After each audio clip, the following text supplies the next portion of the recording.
federal buyer is going to publish a source of sought when they want to know, hey, we want to know if any small businesses can do this thing. Who can do this thing? And sometimes the responses need to be in a lot of detail. They want to know what you can do, how you would do it. They're trying to assess whether or not there's enough capability that the contract could and should be set aside for American small business. But by responding to the sources sought, you're getting on their radar. If you submit a response to a source is sought, then you have standing.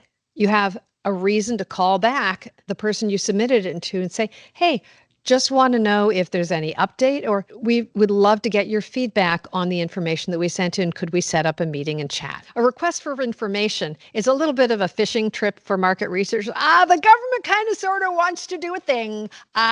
We don't know how we're going to do it, and we don't promise we have any money, but what should we do? Again, another way to start to shape the requirement. Say, well, this thing you want to do, you might want to do this. And this is, again, the beginning, the formal start to what can be more informal conversations over many months. Sometimes they want a quick quote. Sometimes they want an estimate. Sometimes you get the big honking public bid or request for proposal. Sometimes they'll issue a draft RFP or a draft proposal. Sometimes they will have a site visit or an industry day where they'll get lots of comments. So there's lots of different ways to respond and interact formally, as well as knocking on doors and trying to get a visit.